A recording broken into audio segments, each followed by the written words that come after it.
Hi, welcome. In this video, I want to do a follow-up video by way of the video put out regarding Christopher Cluxton and Larry Krohn, the whole frenemies situation. These trainers, you kind of coming together, uniting for a common cause on social media. Well, the question is, well, what's the common, cause here? Why are these trainers so motivated to, to come together?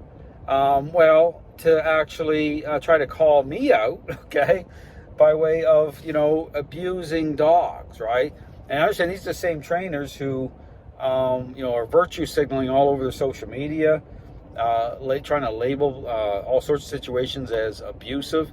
But again, the question is, what's the criteria for these trainers to even establish abuse in the first place within the framework of a superficial process, okay? That doesn't even connect dots properly.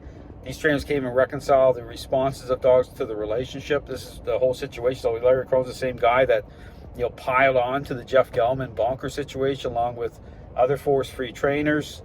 Very quick to throw each other under the ideological bus. And the same, again, trainer calls himself a, purely positive, balanced dog trainer. Talk about identity crisis and compromise. And you look at these trainers on social media, looks like Zach George, selling, BarkBox or whatever. These trainers, they're all in it. But again, I talk about for the wrong reasons. Okay, I talk about, they're upset, and Larry Krohn using, call me a douchebag before, a-hole, and like based on what? Just think about it. Based on what? I'm putting out specific information as the source of the problem. These trainers aren't talking about it, aren't going to talk about it. And they're all upset because what? This is a inconvenient truth is what's going on here. And look at the state of the dog training world. It's in chaos. Okay, these trainers are all over the place, coming after each other, all upset, right? All the divisiveness. Just look at it. And meanwhile, and look at the Zach George situation. Zach George calling out Larry Krohn for, threatening violence on him just like a few days ago.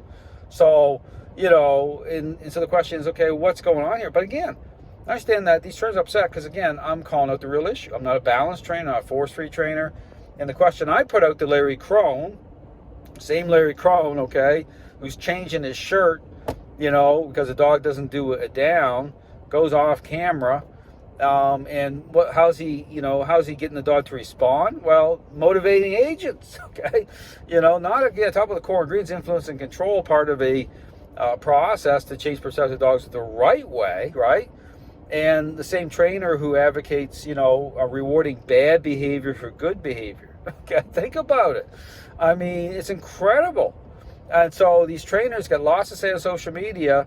But again, the question I put out, how these trainers even qualifying, establishing that the perception of dogs are changed in the right way within the framework of superficial response. They can't answer it.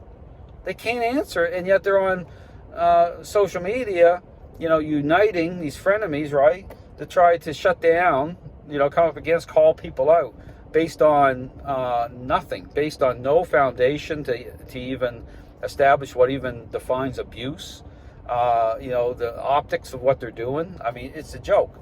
So again, I'll put out all the information. I'll talk through everything.